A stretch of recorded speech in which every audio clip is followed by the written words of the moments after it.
How dare you? How dare you, Foxy? How could you? How could you? I trusted you. I trusted you, and this is what you do. You betray me like this. You betray me. How could you do this to me? How could you? Anyway, Foxy redeemed a British accent, so I'm doing that for context. Four scores and 7 years ago. I need to take my meds.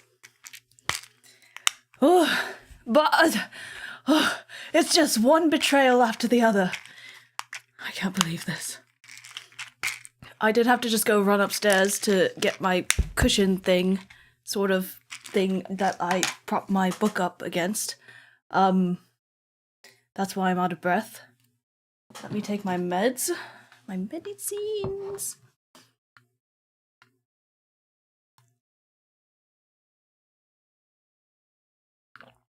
Oh, fun.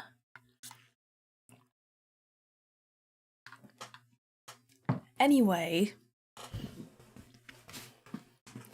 we are reading Remnants of Filth today, if the title didn't give it away. It's a good one. It's a good one. We read the first book a bit ago. Thanks for the bits. Fuck you. Actually, every time Foxy gives me money, every time you give me money, I'm just gonna say fuck you. Because I don't know what else to say.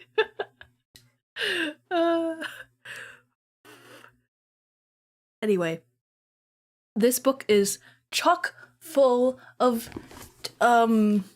quite dark themes. It's very dark. But it's good. It's good. Alright, I think that's enough of that British accent. I think that's enough. That's enough. I just ate spicy noodles, so my throat is not very clear. Anyway. What is happening?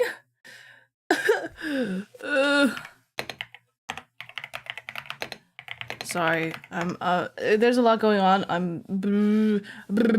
Anime protag voice? What the fuck?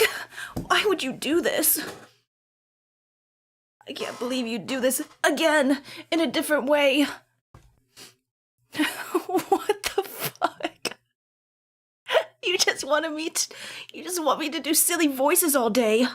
Oh well, I guess this is my fate.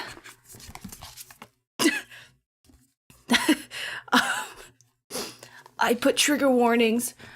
I linked the trigger warnings, at least in my YouTube chat, because you can pin links in YouTube, but apparently not Twitch.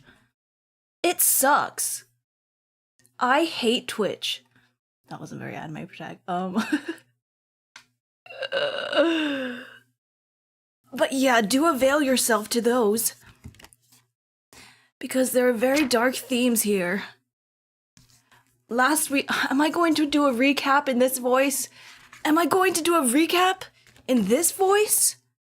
Oh no. Please, please, please. Let me be free from my shackles.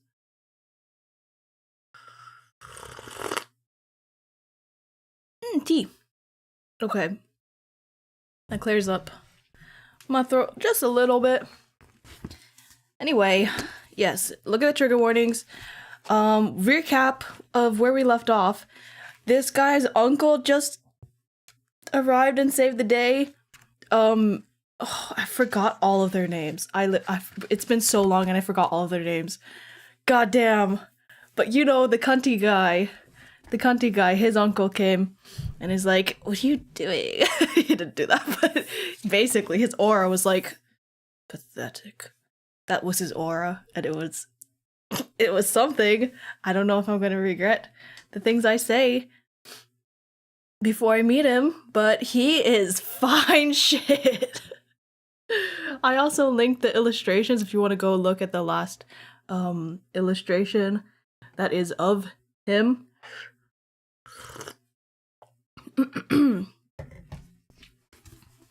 That would be on chapter 34, because we are starting on chapter 35. So yes, 10 minutes in, let's go. Oh, also I've made changes to Twitch a little bit. Ads are now gonna be 3 minutes every hour. Sucks! But at the same time, it's like, why not? Because I'm gonna take at least 3 minute long breaks every hour for my book streams. And starting and finishing, that's, you know. I let the stream run for about 5 minutes before I even start stream, so. It's fine. You're not missing anything unless I'm doing gaming streams, which are just silly, and you don't have to be there for everything. So I won't let you miss anything, just letting you know.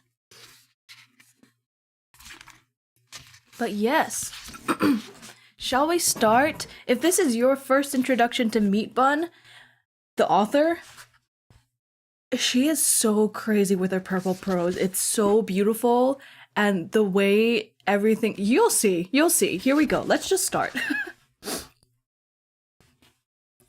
Let's start. Chapter 35, Fourth Uncle. Indifference to good and evil, disinterest to right and wrong, such were the roots of ignorance. Murong Chuyi was infamous for his pursuit of artificing to the exclusion of all else. It was said that he cared nothing for friends or family, and dedicated all his time to his chosen vocation. In his effort to create supernaturally powerful weaponry, he was willing to try anything and sacrifice anything. Is this like a mad scientist kind of character? Ugh. Sorry, I'm rearranging my mic and setup and stuff. Alright. This man gave the impression of complete detachment from the earthly world. Whether it was his disposition, looks, or flowing attire, all of it exuded in unmistakable aloofness.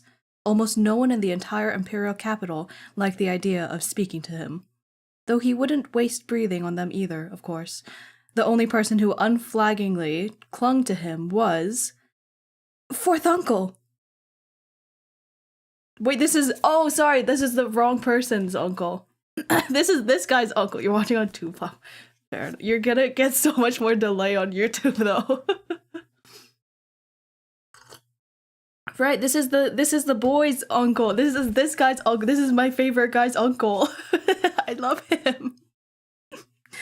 Fourth Uncle! Delighted. Yue Chun... Oh, I gotta get used to saying these names again. Yue Chun Ching scrambled forward and attempted to hug him.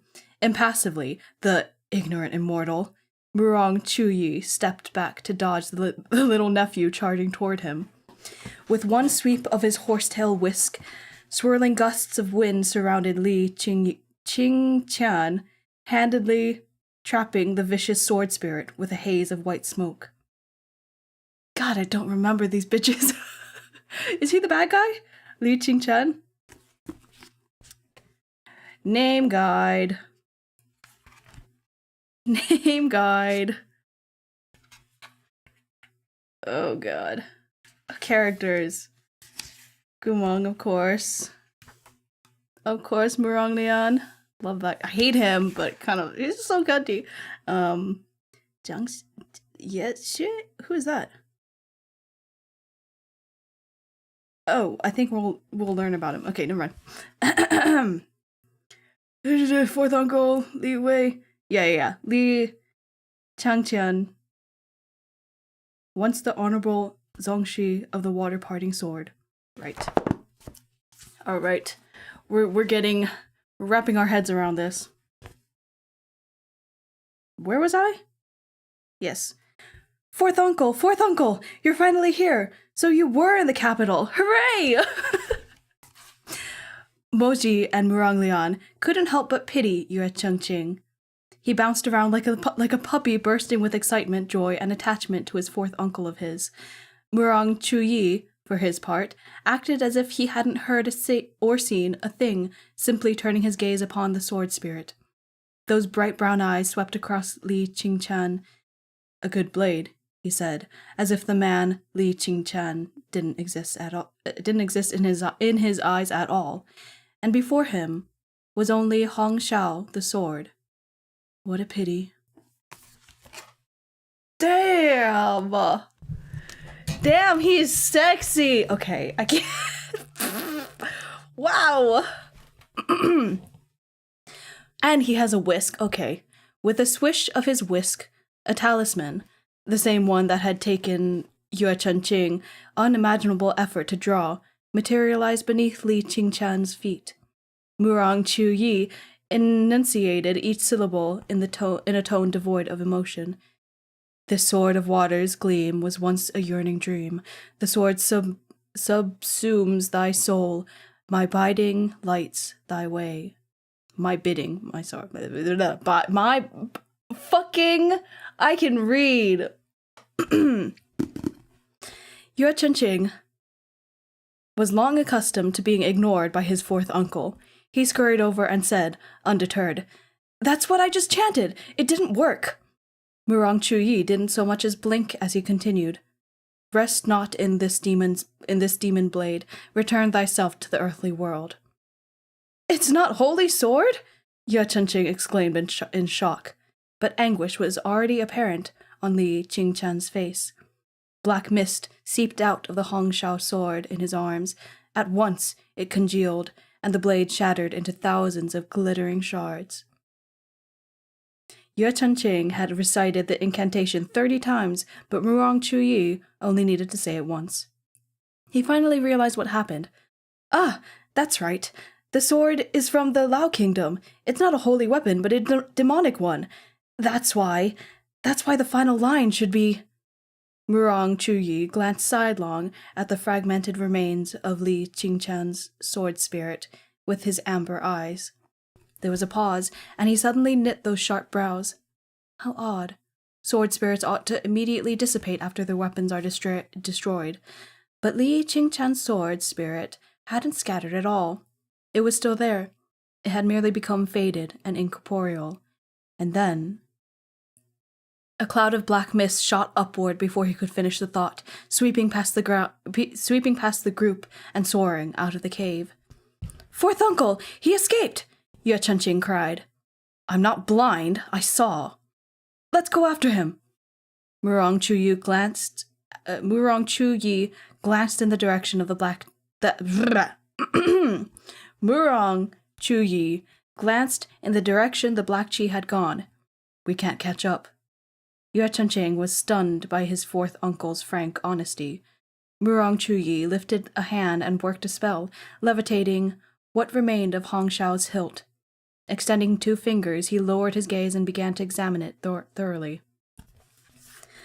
"What happened?" Yue Chunqing launched into a flurry of questions. "Why is part of the hilt still here? Shouldn't the entire thing disappear? Why didn't the sword spirit dissipate?" Murong Chu Yi was still scrutinizing the remaining piece. His obsession was too deep, so he became a sword demon. If the obsession is not resolved, the spirit will not dissipate. "Oh no!" I'm sorry. He's so simple. I fucking love him so much. "Oh no!" Yue Chunqing yelped. "Fourth uncle! He said he wanted to kill more people, so he'll never disappear unless he kills the person he wants to kill?" "Are there..." New character. Kind of. "Are there any other options?" Moji cut in. "Yes." Murong Chu Yi tossed the last piece of the Hong Shao sword into his own white silk Changkun pouch. "My keyboard is in the way of everything." That doesn't really help. Whatever. "Take him out of this obsession." With that, he turned to leave the cave, but after taking a few steps, he halted again. "If you wish to stop him, please come back with me to Yue Manor to talk first." Yue Chunqing scurried after him. "Fourth uncle, you don't need to be so polite with me. Of course I'll go home with you." Murong Chu Yi's white robes fluttered, and the silk ribbon in his hair crown danced. He was the picture of an elegant immortal who trod without touching the dust of the ground. But he didn't even glance at Yue Chengqing as though he were selectively deaf. What's good, gang? It's good. It's good. Hi, none with a gun. Hi. Oh boy.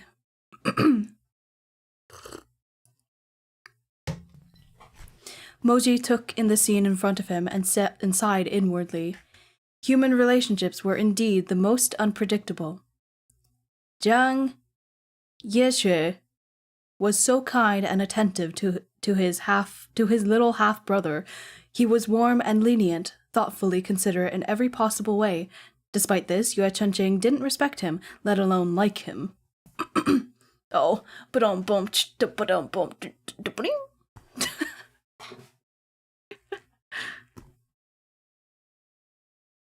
But Murong Chuyi, he always treated Yue Chengqing poorly.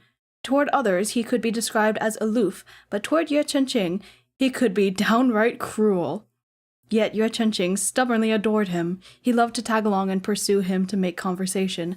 This never changed, no matter how many years went by. Moji couldn't help but think of all the ways Gumeng had betrayed him. So numerous that he had given up speaking of them.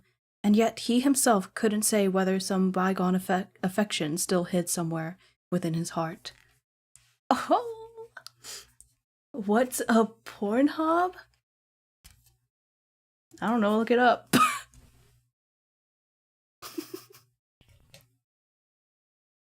I don't know. I really hope there are no minors in my streams.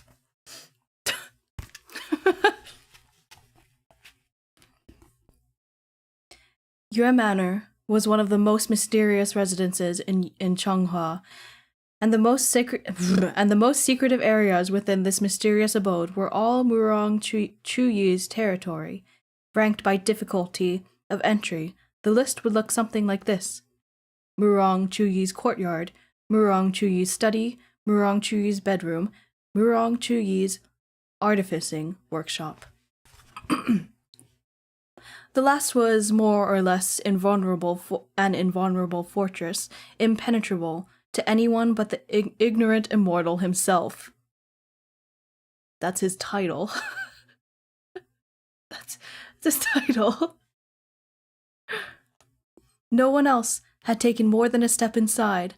This was the origin of a common saying that within Chenghua's borders, there are two places that not even His Imperial Majesty could access. The first was Medicine Master Jiang's medicine refinery, and second was Murong Chuyi's artificing workshop. The medicine refinery was guarded by poison, and the artificing workshop boasted safeguarding mechanisms that couldn't be cracked even if you gave His Imperial Majesty hundreds of years. Murong Chuyi's artificing abilities were unmatched to the point where not even Yue Juntian himself had ever sounded the depths of his true skill. Which wasn't to say that Yue Juntian hadn't tried. Murong Chuyi served him a heaping bowl of refusal every time. Eventually, Yue Juntian could no longer endure the repeated hits to his pride. Thus he always told outsiders, with a stiff chuckle, Chuyi is young after all. It's understandable that he's afraid of swapping pointers with Zongxi, a generation older than him. Who is Yue Juntian? Guys. Guys, who is this? Who is this?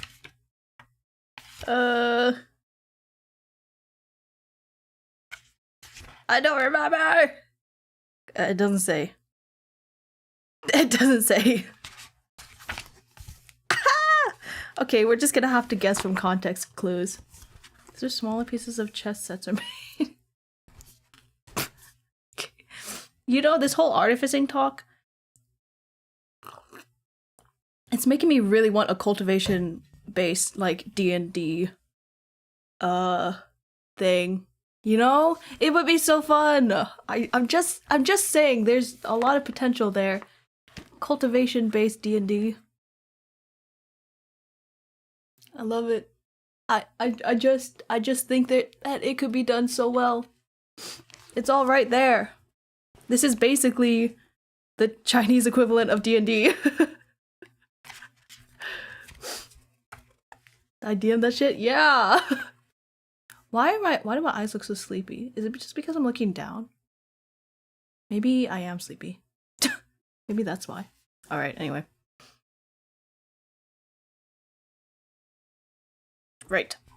Murong Chuyi let him say whatever he liked. In any case, he didn't care a whit what others saw or what they thought. His ignorant immortal moniker hadn't come out of nowhere. Murong Chuyi loved nothing except his armor blueprints, and he loved them to the point of madness. As for reputation, friends, or family, if they wanted to leave, he was happy to show them the door. I love that for him. I really do. Yue Chengqing's paternal uncle happened to be leaving just as this group reached the manor. His eyesight was poor, so from afar he only noticed Yue Chengqing. He was compelled to raise his voice in rebuke. "Little brat, so disobedient! Where'd you run off to? I was just getting ready to go hunt you down." "Uncle," Yue Chengqing tried to explain, "I accepted His Imperial Majesty's mission." "You baby rascal! What mission?" Baby rascal. Baby rascal. That is literally him. That's him. That's Yue Chengqing. Baby rascal. That's him. Oh my god. But before he could finish, he caught sight of Murong Chuyi approaching under the frosty moonlight, and his eyes bugged out of his skull. "You?" He had good reason to be shocked. Although Murong Chuyi lived in the Yue Manor, he almost never showed his face. If no one needed to ask him anything, the manor's residents could go months without catching so much as a glimpse of the man. Yet now he was not only out in public, but also followed by Yue Chengqing and a good handful of others. This was truly too unthinkable. Uncle Yue was dazed for a long moment. What were you doing outside?" Murong Chuyi deigned to reply this time, though not with any courtesy. He coldly retorted, "Was I under house arrest?" Uncle Yue, being a very direct man, immediately felt insulted. "What's with that tone? You're not even a member of the main family. I give you an inch of respect and you're really taking a mile, aren't you?" Main family has a footnote. Historically, the main family consisted of those with paternal lineage, while descendants with maternal lineage had lower standing. Meh, meh, meh. Me, me, me. That's a weird pet name, not gonna lie. Yeah, but it fits him so well. Baby rascal.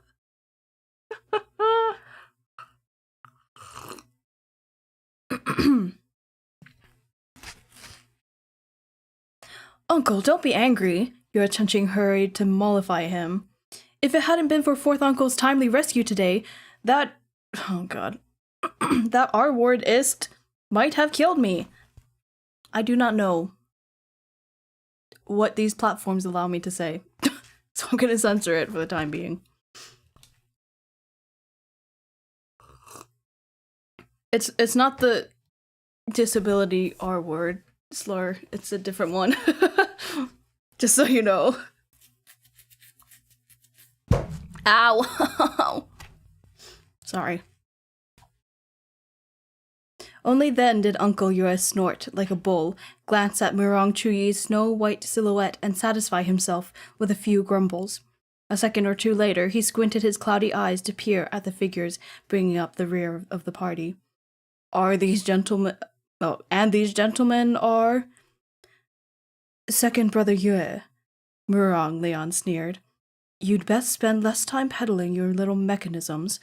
If you can't even make out the face of someone a few meters away, you're not far from going blind." God, he's such a cunt.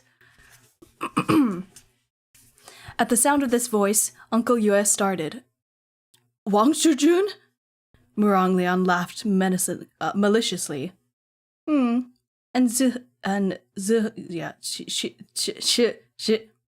Zhihejun too.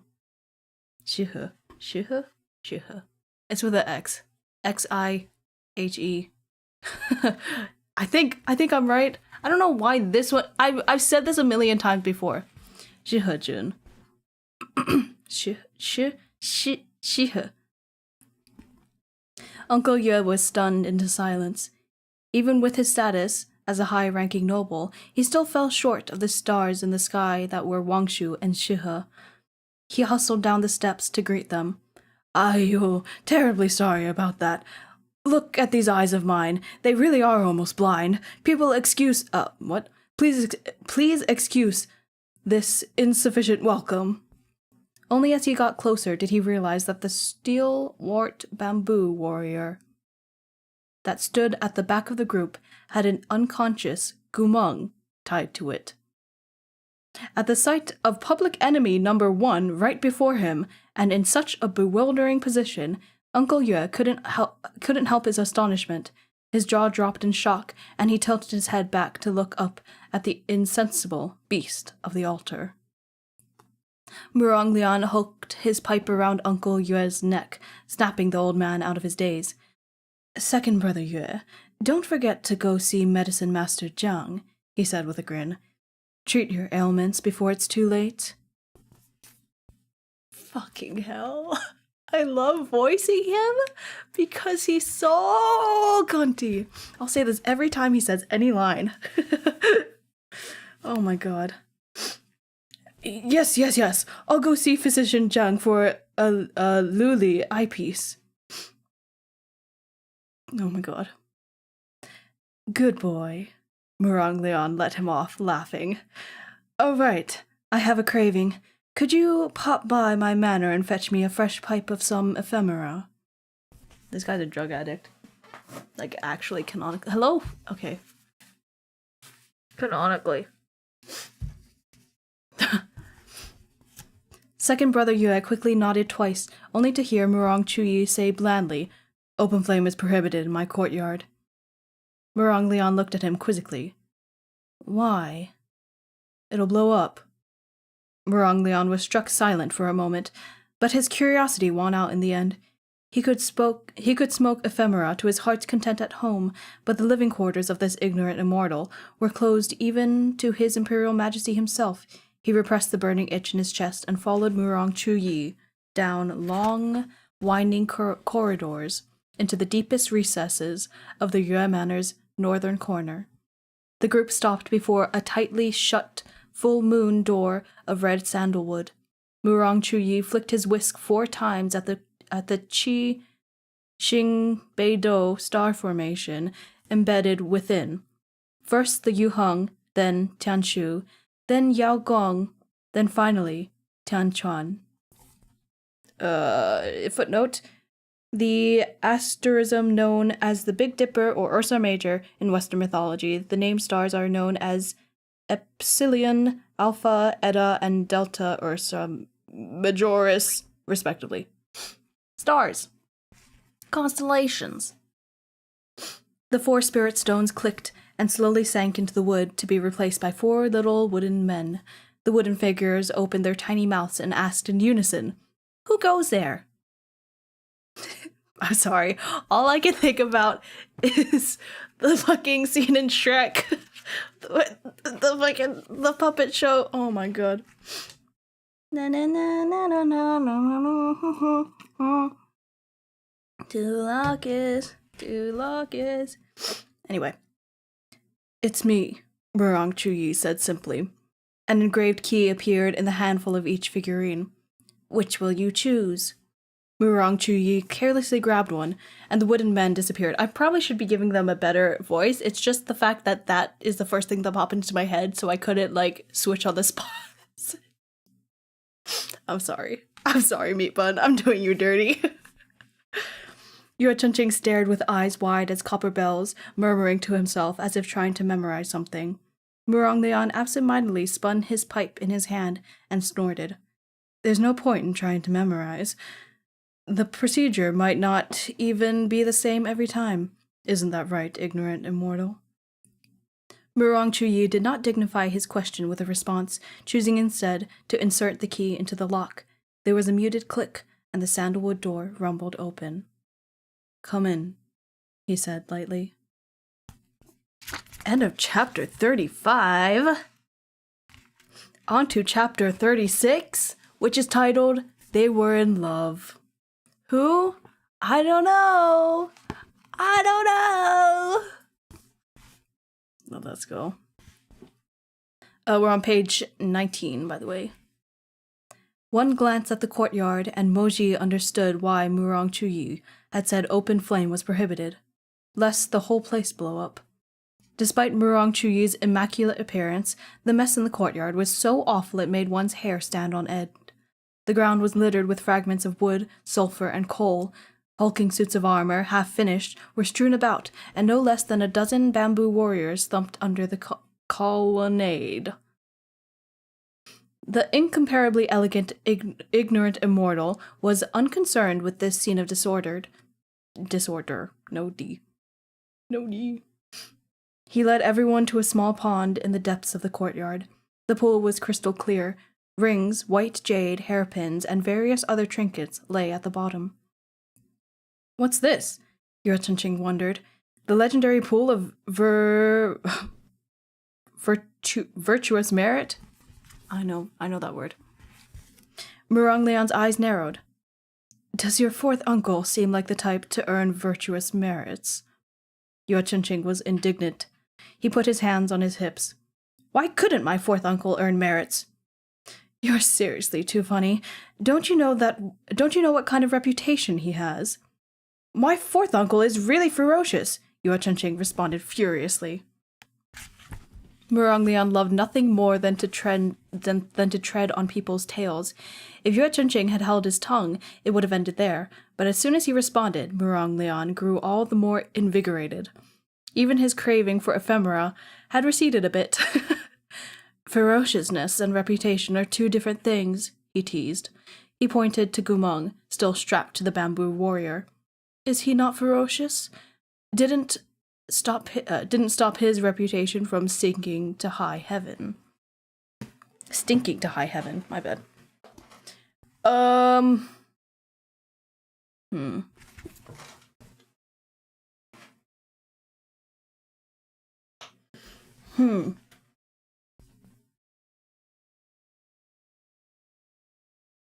Sorry. Nothing's happening, don't worry about it. Yue Chunqing's cheeks puffed out in anger. He may have been the best-tempered young master in Changhua, but his fourth uncle was the one topic he could not let lie. Yue Chunqing had blindly adored his youngest uncle ever since he was little. After sputtering for a long time, he shouted at Murong Leon, You dare call other people stinky? Murong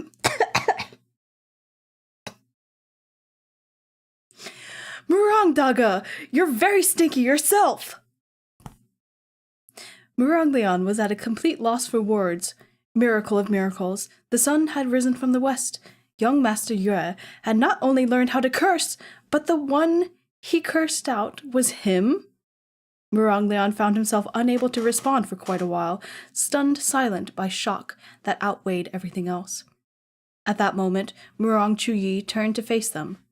This is the dream transfiguring pool. If spiritual items are thrown into it, the water will turn gold. Then what? Moji asked. We each take a jade cup and drink a cupful. After that, we'll fall asleep and dream of past events connected to this blade. They're going into the dream realm! We're going to do a dream sequence! Oh no. Murong Chuyi held Hong Xiao's hilt between his middle and index fingers. He looked at Moji, ignoring Wang Shujun and Yue Chunqing, likely because he was sick of the racket. I'll toss it now. The ignorant immortal figured that Moji disliked wasting breath more than anything else, so he only spoke of a gesture of courtesy, as a gesture of courtesy. He didn't even wait for Moji's nod before he moved to toss the hilt in. He hadn't expected that Moji would stop him. Moji nodded in Gumeng's direction. If we sleep, what happens to him? Simple. Murong Chuyi swept his sleeves back and said blandly, Xuanwu formation, rise. As his voice rang out, all the plants in the courtyard began to rustle. Every bamboo warrior clambered upright to form... What? Every bamboo warrior clambered upright from amid the vegetation. Even those that were slumped on the ground stood up, their joints creaking noisily. One after another, they leapt forward and surrounded Gumong, forming a crowd of 50-odd warriors that continued to grow in number. Even for an immortal, it would be absolutely impossible to spirit him away within the time it takes for the incense stick to burn, Murong Chuyi said. Murong Chuyi and Moji both preferred to use words like absolutely, certainly, and definitely. Since Murong Chuyi had said absolutely nothing could take Gumong away, then he must have been completely certain. Moji glanced at those bamboo warriors. "Let us begin," he said, and turned to face the dream transfiguration pool. I'm scared.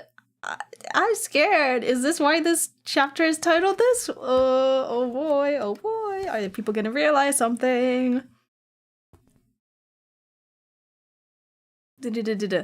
Hong Xiao slipped into the water, and the pool quickly flashed gold. Murong Chuyi received 3 jade cups shaped like lotus petals, passing one to Murong Lian and one to Mo Xi.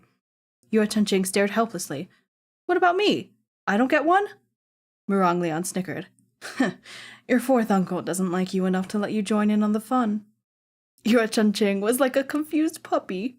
He turned his head and blinked, peeking over at his uncle. His fourth uncle paid him no mind, keeping to himself as he downed his own cup in one draught. The dream Sorry, he's so sad.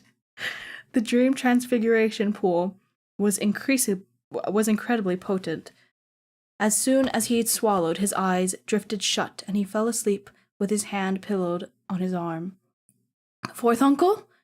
When he saw how dejected Yue Chunqing looked, Moji filled Murong Chuyi's used cup and passed it to Yue Chunqing. He did it out of pity. The young man hastily took it. The young man hastily took it, finally allowed to join in. With a quick word of thanks, he gulped it down and slumped over, limbs akimbo. What does that mean? As he dozed off. What the fuck does that mean?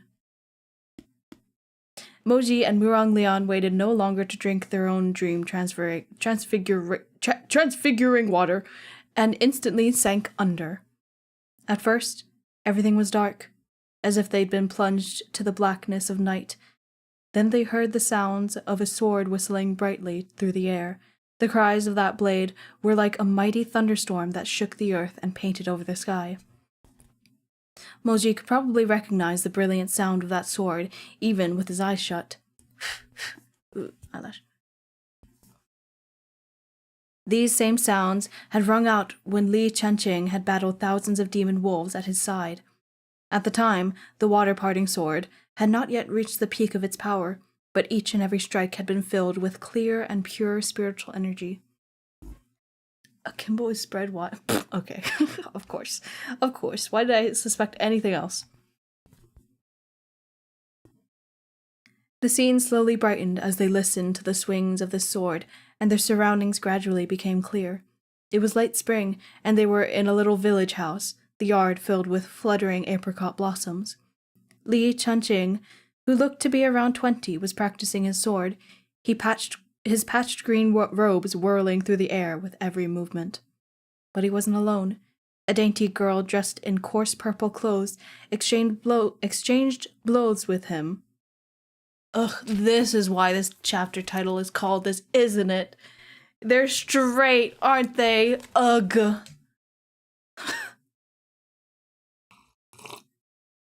Why am I not surprised?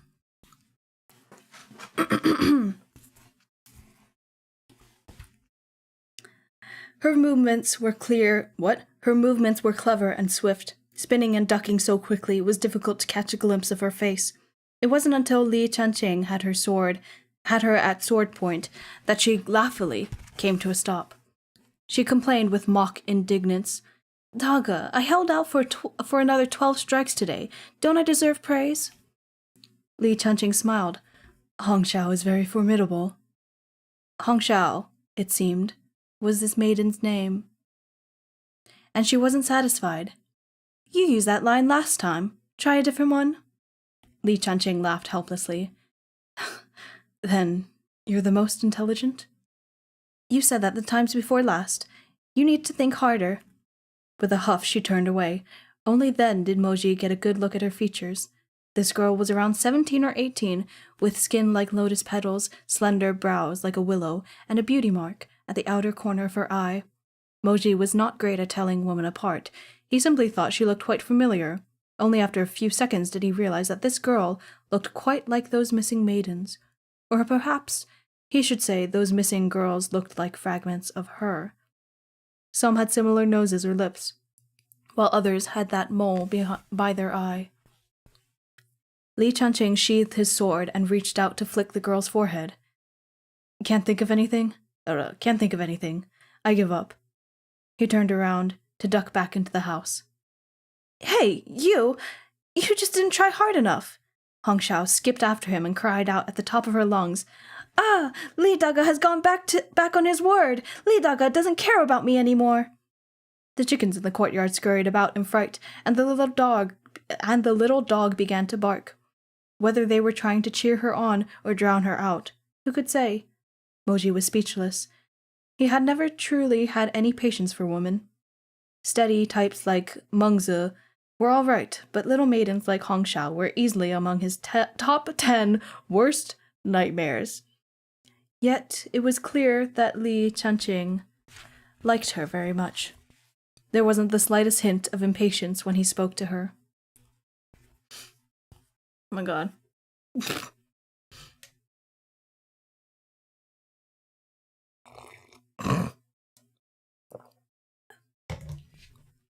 As Moji watched, he came to understand the relationship between them. It seemed that Hong Xiao had been a young girl escaping famine, and Li Chunqing had picked her up on his travels. When they met, he was merely 18 and she was 15. After 3.5 years of traveling together far and wide, they were now an inseparable pair. Unfortunately, neither Li Chunqing nor Hong Xiao had a scrap of romantic experience. Li Chunqing went without saying, and although Hong Xiao looked rambunctious, she was a pure girl who never dared voice the feelings hidden in her heart. Thus, although the affection between them was obvious even to strangers, the two of them were clueless on how to broach the topic. Most unbelievably of all, one night, Hong Xiao had gotten drunk and leaned forward against the table, staring blankly at Li Chunqing in the glow of the candlelight. As she caught sight of his hand resting by the scroll as he read, she couldn't resist the temptation any longer. She inched quietly closer, bit by bit. Heart pounding, she plucked up all her courage and took hold of his hand. Li Chunqing had turned his wide-eyed gaze on her in astonished silence. Hong Xiao's cheeks were ruddy, from wine as she giggled, and her eyes were filled with sparkling brilliance. Daga. Logically speaking, in cases where two parties were pining for one another, as long as one of them musters up the courage to speak, to poke through that thin paper window between them, the other should be able to express themselves and reciprocate their feelings. But as Hong Xiao gazed at Li Chunqing's elegant and handsome face, she suddenly felt timid. Was she really fit to be with him? 3 years ago, when this man had reached out a hand to the frozen, starving, filthy little girl covered in scabies, he had already become her big brother, her deity, her knight in shining armor. In the eyes of Hong Xiao, everything about her Li Daga was wonderful. His looks, his heart, his cultivation, his voice. Other than being poor, he was the best in the world in every way.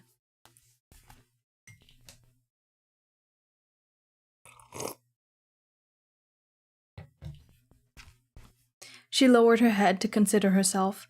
Although her looks were pleasant enough, in the end she was no more than an illiterate girl,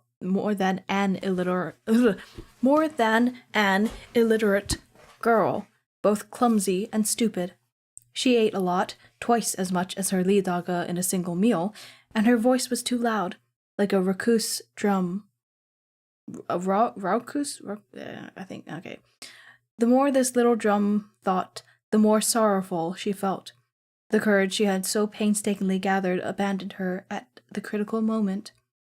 Her bravery was gone, but her hands were still linked. She had to find a suitable excuse, didn't she? She couldn't possibly say, "Sorry, Daga, I grabbed your hand thinking it was a cup of tea." And so, Hong Xiao concocted an excuse so terrible it didn't convince even Moji. She laughed and said, "Let's arm wrestle." Li Chunqing had no words. Let's play. Let's see who's stronger." Li Chunqing also thought he'd misread the situation. The tips of his ears were pink as he withdrew his hand from her palm and lowered his lashes. "Didn't we just match wits yesterday?" he asked helplessly. "Exactly, so today we'll compete in strength." "What new whim is this?" Li Chunqing chuckled reluctantly. "A new competition every day? Then what kind of match are you planning for tomorrow?" "Tomorrow we'll compete in handsomeness," Hong Xiao declared. She grabbed the brush Li Chunqing had left beside his book and drew a mustache on her face with 2 strokes. "Look, Daga, just like this." Li Chunqing watched her from side to side, cleverly stroking her imaginary beard. He couldn't help but feel amusement and tenderness. He did like her back, but just as she saw herself as too stupid, clumsy, and gluttonous, Li Chunqing considered himself too stuffy and poor. He'd always felt that a girl as clever and pretty as Hong Xiao shouldn't have to suffer alongside him. In fact, when Hong Xiao had first insisted on sticking with him, he had told her rather helplessly, "Miss, I only saved you because I happened to see you collapse on the side of the road when you were so ill. I never asked you to repay me in any way." Despite her voice, loud as a drum, Hong Xiao's figure was slight. As soon as Li Chunqing quickened his pace, her footsteps pattered as she chased after him, frantically explaining as she ran. Dagaga, I know. You don't need me to repay you, but I want to." "Stay at the healer's hall, then. Didn't I already speak to the doctor? She's willing to take you on as a disciple. If you want to repay me, study with her and learn to cure illness and save people in the future. Doesn't that sound nice?" "No, it doesn't." Hong Xiao was so anxious she began hopping up and down. "I was ready to sell myself to bury my to bury my godfather. But you gave him a burial, saved me, and took me to the doctor. I don't care. I'm staying for sure. Ah!" Why did she scream? Ah! What? She was screaming and shouting like a little lunatic by the end. Now that he'd seen how troublesome this sick kitten was once she'd regained her strength, Li Chunqing's head began to ache, and he walked even faster. Hong Xiao grew more distressed, her shoddy grass sandals slipping the ground. They were constantly tripping her and hindering her chase, so she kicked them off and threw them at Li Chunqing, one after another. Squatting barefoot on the ground, she sobbed, Don't leave. How about I don't repay you? Would that work?" Li Chunqing was rendered speechless. Tears streamed down her dirty face. "I won't repay you. I'll freeload off you. I'll live on your kindness. Is that good enough? Dagaga, don't leave me by myself." She wiped her tears away as she spoke through her sobs. "If you leave me alone in the healer's hall, I'm so clumsy I don't know anything. What if the doctor changes her mind after a few days and sells me?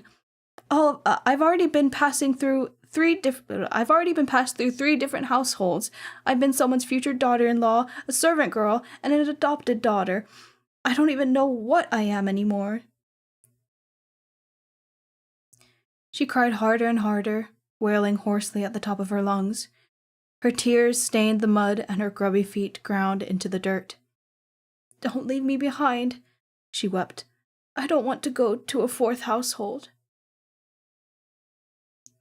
When he saw her crying like this, what else could he do? Li Chunqing had been born in Lichun, the weakest nation in the 9 provinces. His small country was wedged between 2 overbearing neighbors and often caught in the crossfire. But no great cultivators would come when demons or monsters attacked. He had watched with his own eyes as his mother was... Dang.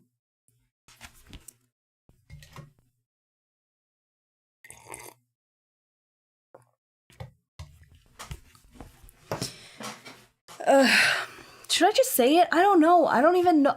I think, you know what? It's a word. He had watched with his own eyes as his mother was raped and murdered, and his father stabbed to death. He hadn't even been 10 years old. He'd huddled, shivering, inside a closet in her family's dilapidated shack, and clutched his barely weaned brother. His tears had flowed uncontrollably, but he still kept his hand clamped tight over his little brother's mouth, muffling his cries. But those cultivators possessed strong spiritual energy. How could they fail to notice two children hiding in the house? They had kicked down the closet door. Amid the flying wood shards, two coarse hands had lifted him and his brother out. Li Qingchan clung tightly to his baby brother, unwilling to let go. The cultivators responded with a storm of nasty laughter. Vicious blows and curses rained down upon their small bodies. Brr. Could we bring those two whelps back and use them to make medicine? Doesn't look like they've inherited their mother's butterfly bone beauty feast blood. Their tears aren't the right color. Guys,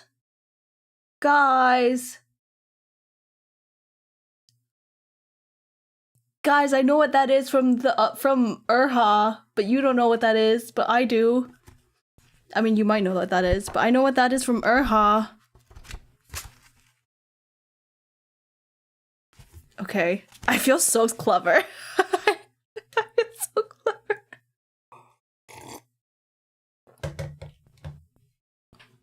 Do I have to explain what it is, or is that like... There's no footnote or anything.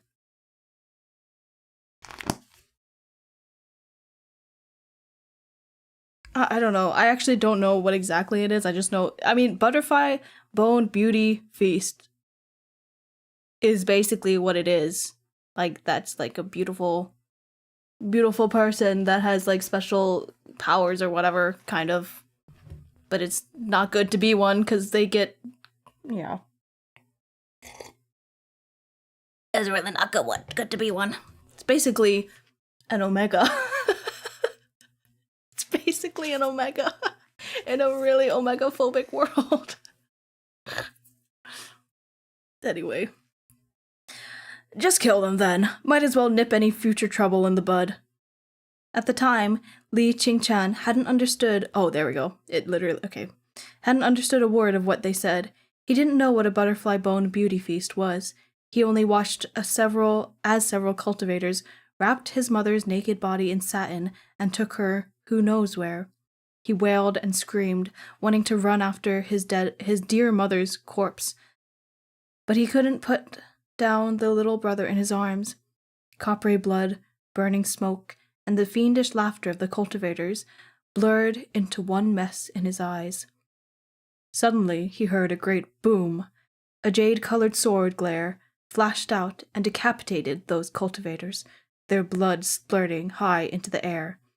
Moments later, a green-clothed man in a golden mask appeared at the door. With the daylight at his back, he stepped over the corpses, to enter Li Qingchan's home. Oh? Okay, guys, I have to take a break here. That's the end of the chapter. The next chapter is called Why Did Fate Have to Come Between Them? Isn't that the question? Okay, a small break. I'm gonna feed the dog, and I will take an ad break, and I will be right back. All right. So you go get some water. Go, do what you will. Go look at the illustrations of this book because they're really, really pretty. But yeah, I will be right back. Starting now. Burp.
Alright, we are back.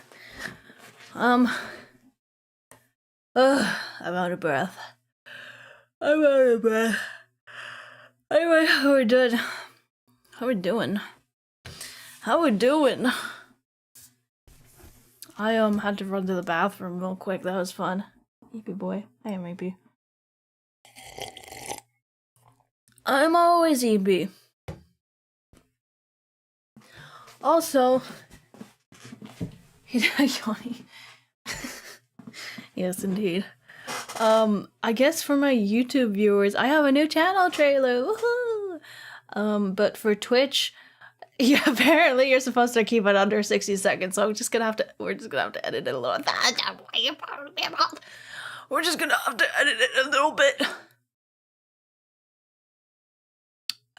But yeah, thanks, Catlick, for that. Oh my god.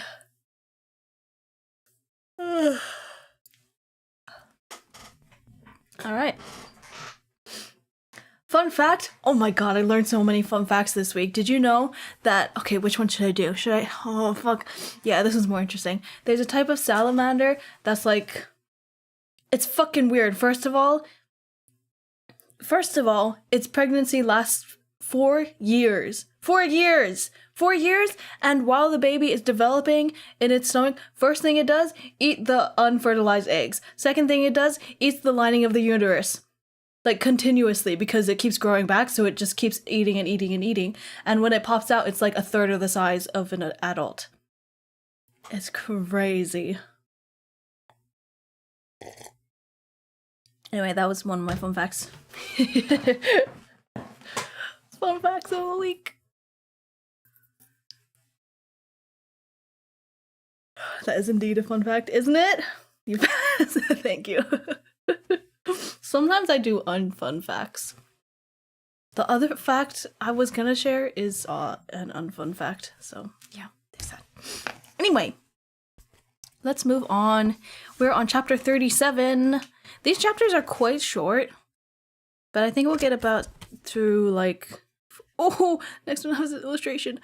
Yeah, we'll do about 2 more chapters, I believe. Yeah, that's fine. But yeah, chapter 37, page 29. Let's go. Li Qingchan only remembered the man's upturned and narrow almond eyes, which looked as though they were veiled behind a river's worth of mist. The man's gaze had swept around the shabby little shack, making sure there weren't any survivors before landing on Li Qingchan and his brother. Li Qingchan stared blankly at this cultivator in green while his baby brother sobbed in his arms, sick with fever. Even as young as he was, the child seemed to realize they had suffered a catastrophic loss, that he'd lost the papa who wove him bamboo dragonflies and the mama who liked to tweak his nose. The cultivator in green looked at them for a time. He walked over and lowered his gaze behind that golden mask. After a moment, he produced a bottle of medicine along with some loose silver. "This medicine can heal most common illness," he said. "Keep it for your brother." Without another word, he turned to leave. Li Qingchan remained frozen for a long time before abruptly returning to his senses. He grabbed the medicine and the silver and rushed outside to find that the village was littered with black-clothed corpses. The man in green seemed to be making sure no evildoers had escaped. "Dagaga!" Li Chanqing cried out, falling to his knees before his mysterious savior. The fuck? The green-robed man turned to look at him from behind the mask. "Dagaga, please take us with you." The man said nothing. Li Qingchan's eyes were bloodshot. We've always been running, but Mama and Papa were still... He was crying so hard he could scarcely speak. "Dagaga, please." In the end, however, that green-clothed man didn't take him. Instead, he gave Li Qingchan a sword cultivation manual. He said that the style was too weak for him to make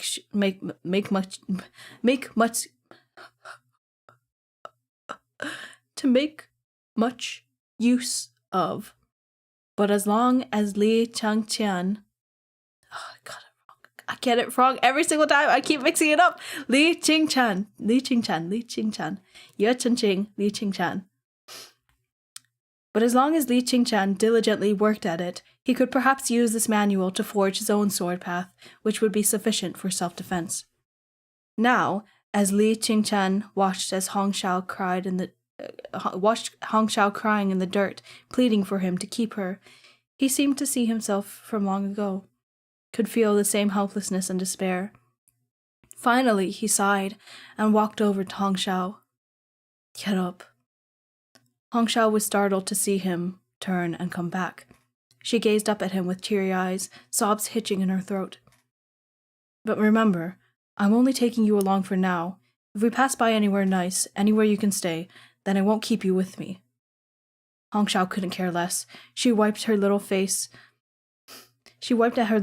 and smiled through her tears, words of agreement pouring from her mouth. She had seen her fair share of humanity, and she knew that Li Qingchan had a kind heart. If he didn't abandon her now, then he was even less likely to in the future. She nodded energetically, head bobbing like a chicken pecking at rice. Whatever Dagaga says. As if. That first day, she was yet obedient, but by day 3, she was jumping around, climbing trees, and rolling on the ground. By year 3, she was long out of control. Whatever Li Qingchan did, she did as well. And unlike what she had promised, her appetite was plenty large, and she ate a lot. Every time Li Qingchan noticed their rice jar was empty, he turned to look at Hong Shao, chasing the dog around in the yard. He'd sigh fondly and shake his head. Fortunately, a kindly old scholar had accepted his little brother as a disciple many years ago. If they'd had one more mouth to feed, Li Qingchan would have really been in trouble. His brother is a disciple? Wait, no, we knew this, right? We knew this. And that's the one they're suspecting, but I can't remember. They have like a falling out or something. I can't remember. It was so long ago. Hong Shao had once asked him, Dagaga, you're so strong. Why don't you ask for a higher fee after killing demons? Because those people are poor too, Li Qingchan responded. But you could go kill demons for rich people. At that time, Li Qingchan hadn't fully developed the water-parting sword and could only poorly copy what was on the green-clothed cultivator's manual. Laughing, he said, First of all, I'm not strong enough. Second, there's this many people. He spread his hands wide apart for Hong Shao, willing to work for the rich, but hardly one of them are willing to help people in small countries like Li Chun. I see, Hong Shao munched on a steaming bun, nodding. You're a good person. My savior from back then was a good person as well, Li Qingchan said, smiling bashfully. I never learned who he was, but I've always wanted to become a cultivator like that. But I definitely won't be as strong as him, and I will probably always be this poor. Hong Shao wasn't happy with this. Mouth full of steamed bun, she sketched a large circle with her hands. No, Daga is the strongest. Daga is this. She strained to pull her arms into an even bigger circle. This strong. Li Qingchan laughed out loud and patted her on the head. If you keep talking, you'll drop that steamed bun. First illustration of the book.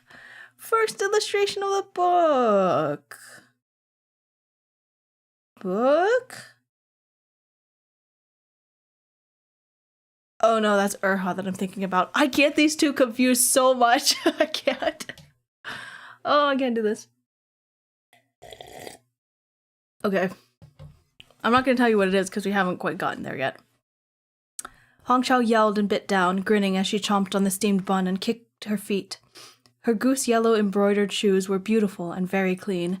Li Qingchan had purchased them with a pitiful few cowrie shells he had.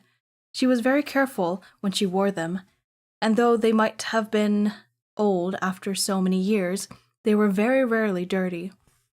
Li Qingchan and Hongxiao traveled together like this, doing good deeds as they wished and cultivating the path of the sword together.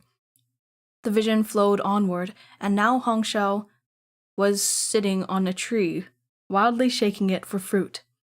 Li Qingchan stood beneath it, and though his head ached, he nevertheless looked up at her with overwhelming tenderness.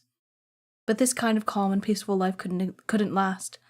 Moji already knew what kind of ending awaited them. Looking at their brilliant smiles was akin to gazing at a beautiful mirage. This girl would leave Li Qingchan. He would become famous. Then he would die. In the end, he would be forged into a vicious sword spirit. How had all this come to pass? The vision shifted and changed, and each layer of the mystery began to gradually erode, revealing the bare truths beneath the sands of time. Oh, I don't think this image even has text relating to it. That's very interesting. It's really cute. It is like a montage. It's not a montage scene, but it's like a flash of a montage scene, you know? It's so cute. They're so cute. It's the illustration for chapter, what chapter are we on? 37. So it's him in the tree throwing down fruit and her catching them with her skirt. Oh, it's so cute. On a day near the end of spring, they came to a turning point. Hongxiao fell sick. The two of them had recently passed by a little village near the Lao Kingdom. The Lao Kingdom's territories were ever suffused with demonic energy, which thickened as spring turned to summer. Hongxiao was accidentally infected with a demonic miasma, and she became seriously ill and bedridden, quickly growing thin and pallid. Li Qingchan sought doctors far and wide, but the medicine to treat this kind of ailment was expensive. Even average citizens couldn't afford it. To say nothing of the penniless Li Qingchan. Again and again, doctors refused to see him. "If you want medicine, let's see the money first," the healers all huffed. "We see patients like this every day. If we so freely gave out treatment, how would there be enough herbs?" Although those healers' attitudes were nasty, Moji knew they weren't wrong. The medicine for treating this kind of miasma was permanently in short supply, and each country had its own methods of restricting its use. For example, only nobles could purchase it in Chonghua, which was why Gumong had once leveraged Muronglian's name to procure medicine for that village. The Lao Kingdom was slightly more lax. They didn't care about bloodlines, they only cared about money. But Li Qingchan had none. He sat beside Hongxiao's sickbed. She looked like a wilted flower. Gone was the energy for jumping and shouting. She could only squint at him through red, swollen eyes, her lips moving slightly. "What was that?" Li Qingchan whispered. Hongxiao's mouth moved again. Li Qingchan had to lean in very close to hear what she was saying, with a smile on her face. "I don't eat much anymore. I can save Li Daga some money."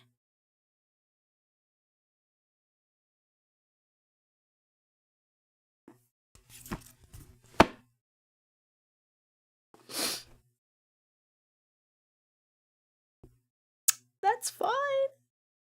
That's fucking fine. That day, after Hongxiao fell asleep, Li Qingchan stepped out of the little thatched hut and crouched on the steps, staring off into space.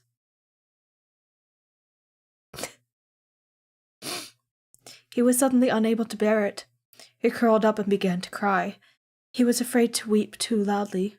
Firstly, because it would be unbecoming for a grown man, and secondly, because he didn't want to wake Hong Xiao, who had just fallen into a restless sleep. What should he do? What was he supposed to do? Damn.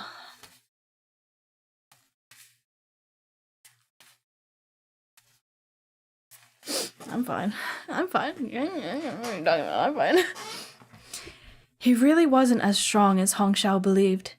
He really hadn't become the green-robed cultivator from his childhood. He couldn't even protect the little girl who accompanied him.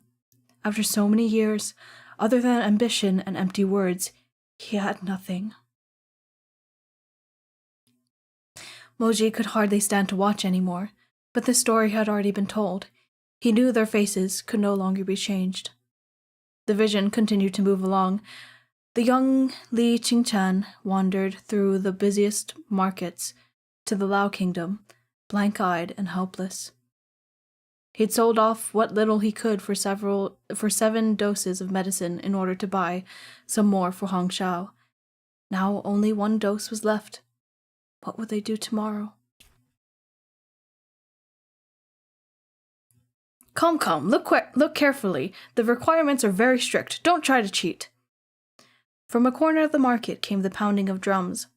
Hong Xiao loved this kind of lively atmosphere, and she'd always drag Li Qingchan, and she'd always drag Li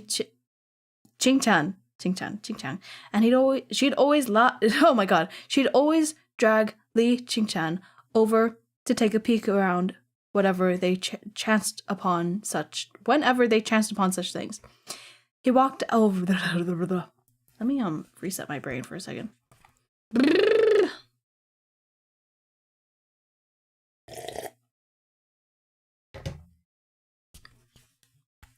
He walked over out of absent-minded habit and thought Hong Xiao was still at his side, chattering and pulling on his sleeve as she bounced up and down, complaining that she couldn't see over the crowd.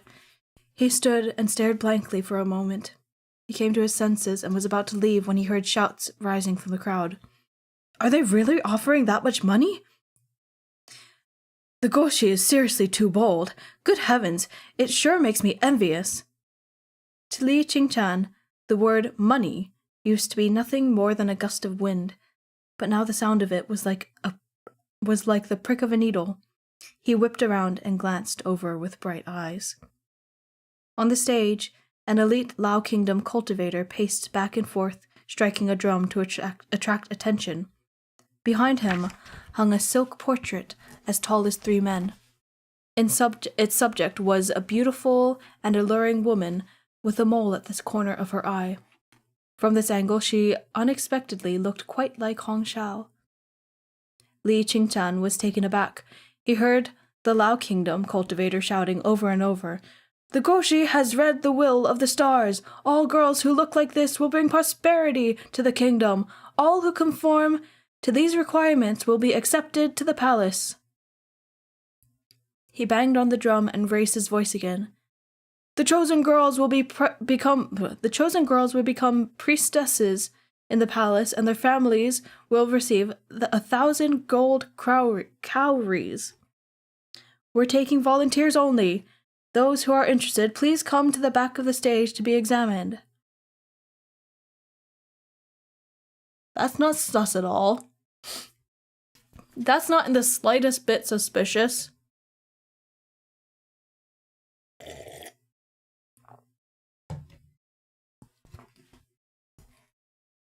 Li Qingchan stared into space for a while before coming to a sudden realization.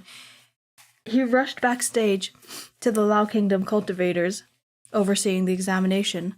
His voice shook as he asked, "Will the Goshi take any girl who looks like this?" "As long as she looks similar enough." "What is he taking them for?" "Are you deaf?" the cultivator said impatiently. He's taking them as priestesses. They'll have the good fortune to learn divination and astrology from the Goshi himself. We've said it loud and clear. Wow, I can read. Don't freeze. We've said it loud and clear. What's so hard to understand? Li Qingchan's palms were clammy with sweat. He swallowed hard, and his eyes widened in both pain and hope. Ignoring the man's nasty attitude, he pressed on. So, if the girl has demonic miasma, are you willing to? Didn't I say that we'll take any girl with the right features? Demonic miasma, so what? Won't you be fine with a bit of medicine? What kind of dog fart question is that? If you have someone else who looks like this, if you have someone who looks like this, then bring her to show us. If she doesn't look like the picture, then get lost. Priestess. Priestesses have to meet high standards, useless beggar. The cultivator spat. Wasting my time. Li Qingchan remained in shock. Yes, what kind of question was this? Demonic miasma wasn't some incurable disease. It was just as the cultivator said. The afflicted only needed a bit of spiritual medicine. A few doses of medicine were nothing to the Goshi. But they were far beyond Li Qingchan's means. Even if he dug out his heart and cut open his liver, the man was right. He was no more than a useless fool who couldn't even save the girl he loved. A penniless beggar. Hong Shao should never have gone with him. It was he who made her suffer. Li Qingchan trudged back to the little cottage, his mind somehow racing, yet empty at the same time. A stall owner was hawking his wares by the side of the street. Jade and pearl hairpins, forehead ornaments, and inlaid necklaces, rouge and powder, and more. Come take a look. Li Qingchan slowed to a stop before the stall. He wanted to take a closer look, but given how empty his pockets were, he didn't dare step forward. The seller noticed him and smiled. Little brother, looking for... Is this a woman? I don't know, it's not saying. Little brother, looking for something for your sweetheart? The word sweetheart felt like a needle mercilessly stabbing into his soul. Half dazed, Li Qingchan was dragged over by the enthusiastic stallkeeper. Look, the best gold and jade hairpins from Suyab, impossibly clear. I don't have that much money. Not much money? The shopkeeper was shocked for a moment. Oh, this is a man. Well, who cares? He pursed his lips before continuing to smile. No problem, no problem. Let's look for something more affordable. This rouge has an exquisite texture and scent, and the technique is a family secret passed down by my great-grandmother. I just realized... That's fine. The price is very reasonable. Only 20 white shells. I just realized I never posted on anything that was live. That's great. I had prepped the posts and everything, and I just didn't click post. That's fine, because we're almost done, so it doesn't matter anymore, I guess.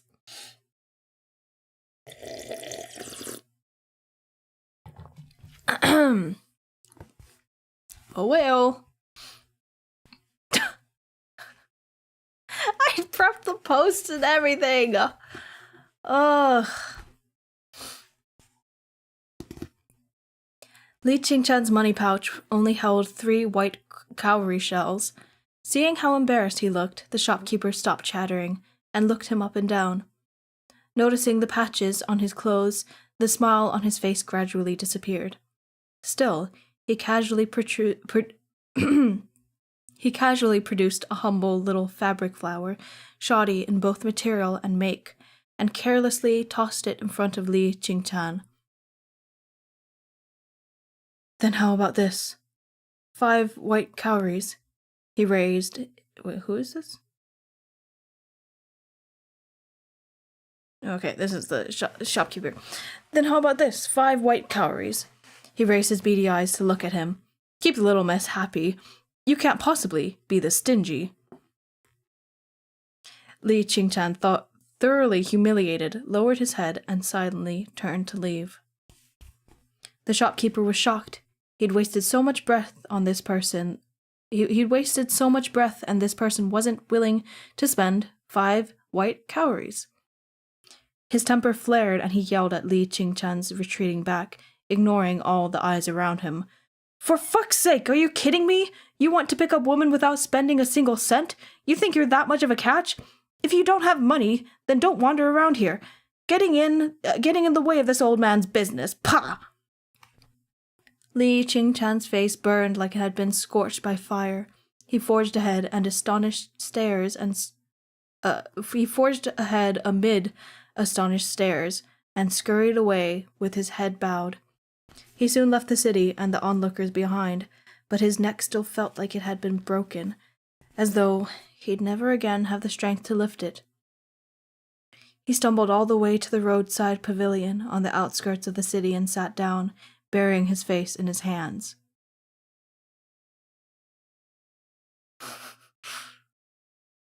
He sat without moving for many hours. By the time he returned to the thatched hut, it was already dusk. Hong Xiao was lying on her side in her sickbed, facing the door. Her slumber was fitful, her cheeks flushed with fever. As soon as she heard Li Qingchan return, her round, kittenish eyes flew open to gaze at him. She mustered her strength and called as loud as she could.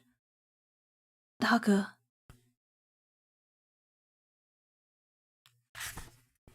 It's making me so sad. This book is making me so sad.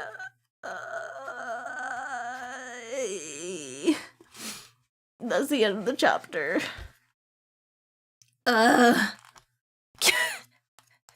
It's so sad. What the fuck? No wonder he is the way he is. I mean, I know it's gonna get worse. It's just gonna get worse. If you know anything about Meat Bun and the way she writes, it's just gonna get worse. Oh no. Okay. Let's do one more chapter.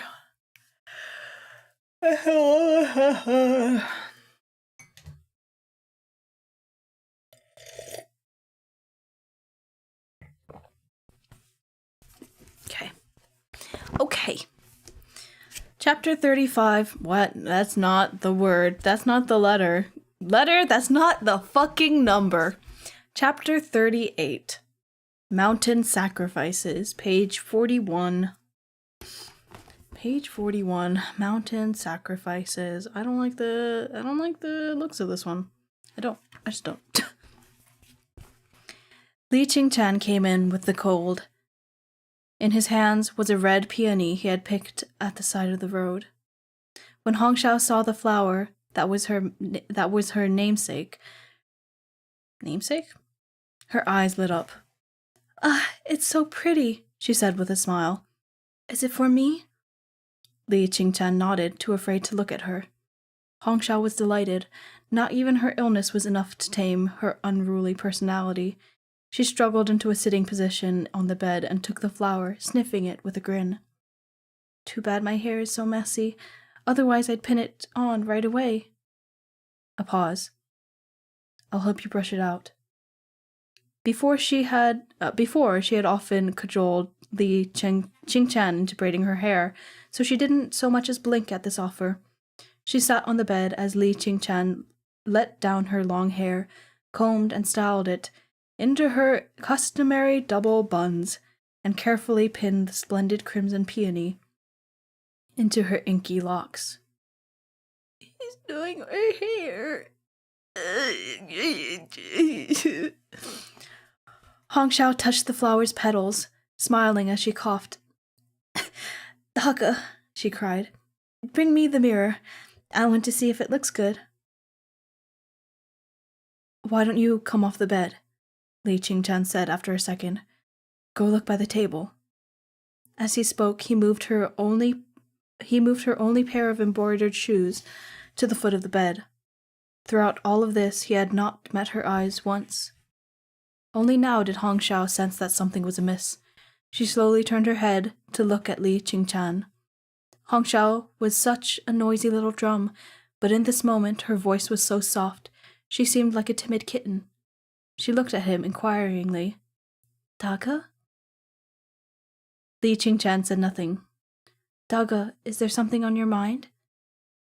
With his hands balled into fist, and sweat gathering in his palms, Li Qingchan told her about the Goshi seeking priestesses.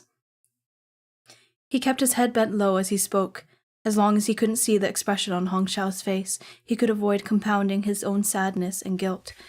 Yet, although he never looked at Hong Xiao's face, how could he not see her tears fall down and soak into the threadbare blanket? I... The little drum's voice was as soft as a kitten's. I don't want to go. Hong Xiao whimpered, then burst into tears. I don't want to go. I don't. I've been sold back and forth since birth. Daga, and now even you don't want me anymore. You want to abandon me too? You want to hand me off for the 4th time? She hugged her knees, crying piteously. Even dogs and cats couldn't bear to change owners 4 times. But I'm human. Maybe I'm clumsy, maybe I'm stupid, but I have feelings too. I feel sadness too. I can't stand to be parted from you. I don't want to go. I don't want to leave. Just let me die of sickness. I only want to spend each day with Daga.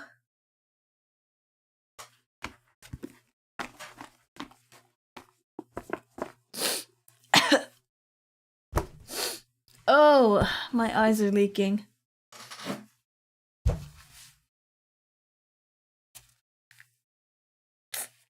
Oh, man.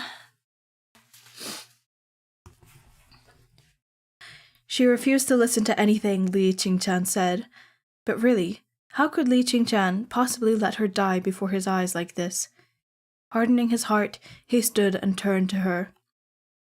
If you go to the Goshi, he said, your sickness will be cured, and I will receive 1,000 gold cowries. Your life will be saved, and I'll have money. It's a good deal for both of us. Please do this for me. Ow.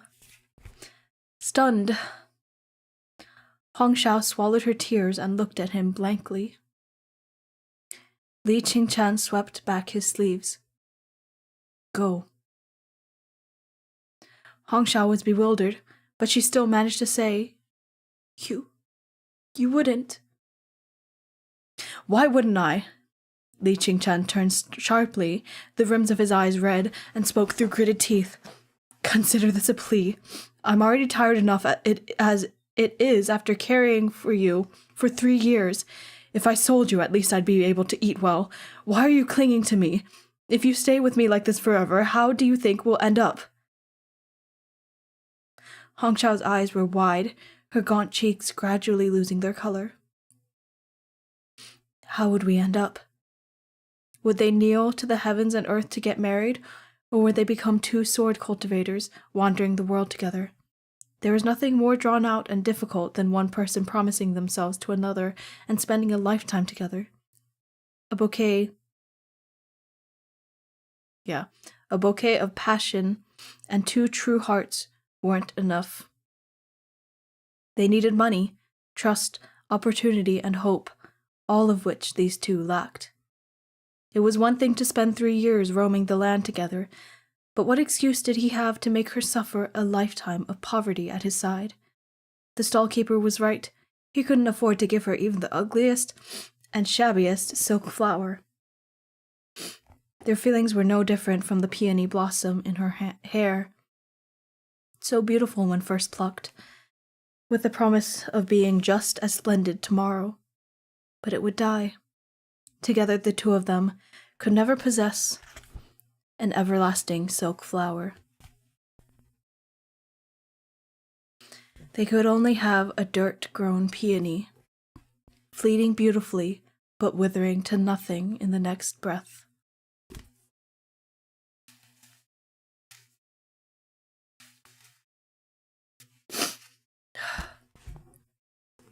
In this world, there were many lovers who were defeated by money, status, health, or even love itself. Li Qingchan didn't know which of these struggles had defeated him. To put it gently, he had lost to poverty. To put it harshly, he loved her, and refused to see her wither at his side. Thus, he had lost to love.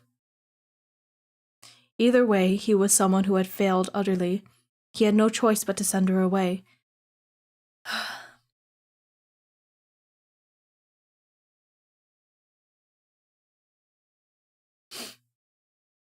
Oh my god. Oh my god. A poor wretch with a poor woman, doomed to become a poor geezer dragging around a poor old hag. Do you think I want to live like that? Have you ever taken a moment to think about me? Hong Xiao stared at him in shock. This was the first time since they met that Li Qingchan had spoken to her in anger. She raised her head, the peony tilting, and her face was stained with tears. But I do, she thought. I've never dared to be greedy. I've never even dreamed of riches. The best end I can imagine is for us to be two old peddlers walking together through the long shadows of sunset. The old hag would make a racket while the old geezer beside her smiled good-naturedly. Other than their heads of white hair and their wrinkled faces, they would be just as they were in their youth. As it turned out, an ending like this was entirely too rosy for her. It was too much to ask, and was, in fact, absolutely out of her reach. She was just a little slave, selling herself to bury her adoptive father.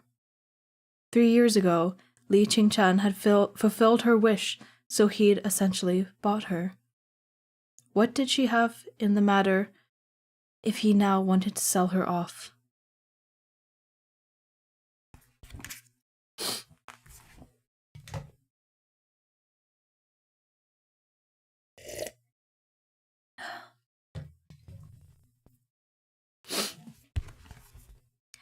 Hong Xiao wasn't a girl, because she was a lowborn. Hong Xiao was destined to lead a drifting, aimless life, to be no more than the plaything of others. She had been a child bride, a servant girl in a large household, and a farming family's purchased daughter. She had thought she could call Li Qingchan Daga for a lifetime and settle down at long last. But it was fleeting, just like the others. Once again, she had nothing to rely on. In the end, she went to the Goshi. At twilight, beneath the luminous clouds, Hong Xiao followed the attending official onto the stage. Step by step, she climbed to the very top of those interminably long stairs to greet her fifth owner. The bells hanging from the eaves of the roof tinkled brightly. She turned at the corner of the stage to glance at the base of the city gates. To glance at the base of the city gate tower. Li Qingchan was receiving heavy bags of gold cowries. After he thanked the attendant, he slowly walked away. She watched his retreating form, thinking, "Why don't you turn? Can't you give me a proper goodbye? Can't you at least wave to me and allow me to willingly part from this 3-year-long daydream?" But then she thought, never mind. Such was the bitter pain and attachment lodged in her throat that she was afraid she might collapse if he looked at her. She was afraid that she'd panic, just as she had all those years ago, sobbing with no regard for anything else, inconsiderately clinging to him and begging him to keep her. The wind picked up, ruffling the flourishing petals of the fragrant peony. I'm going to read that again. The wind picked up, ruffling the flourishing petals of the fragrant peony at her temple, and setting her clothes fluttering. Her eyes swam with tears, yet she couldn't help but smile. 1,000 gold cowries could buy so many steamed buns. Surely, Daga would never go hungry again. It was fine if he didn't turn around, and didn't change his mind.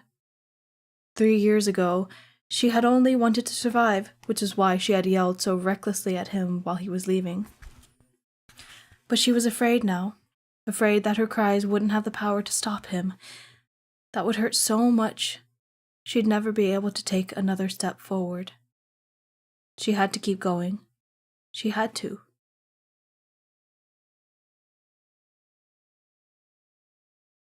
Her tears still hadn't fallen. She tore her gaze away and walked with lowered head, through the corridor hung with silks and chiming bells, continuing onward. On her feet were her embroidered shoes, and in her hair that red peony. They were so poor that these paltry sentiments were all that remained of those 3 years together. The indistinct sounds of music and singing came from behind the curtains on the noble stage. Ugh. I don't know who's speaking. I don't know who's speaking. The jackdaw mourns at dusk, yet soft are the lakeside willow's leaves. He who knows not parting's pain would never believe in white-haired grief. The golden glow of twilight illuminated the roof and bathed the stage in splendor. Hong Shao carried with her this final piece of yearning. With each step, she walked further into the distance. In searing pain, with endless tears, once more I climbed the red tower with a heavy heart, to lean against the railing and watch the horizon, despite the mountains keeping us apart. Oh. The blood-red sun swallowed her shadow, and her surroundings sank below the horizon like the last light of day. A long farewell. From then on, Li Qingchan was all alone in the world. He never again kept anyone by his side. He gave away almost all of the gold cowries to those less fortunate, while hardly spending a single one himself. Many years later, while watching the peonies and flowering brambles in the courtyard, he finally mastered his water-parting sword technique. The sword swung with a cry that was low and mournful, yet also like the ringing of a gong.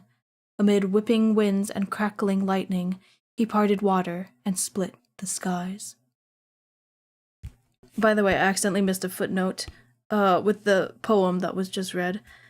The poem, to the tune of Partridge Sky, the jackdaw mourns at dusk, by Southern Song Dynasty poet Shin Chiji. Yes. Okay. I need tea.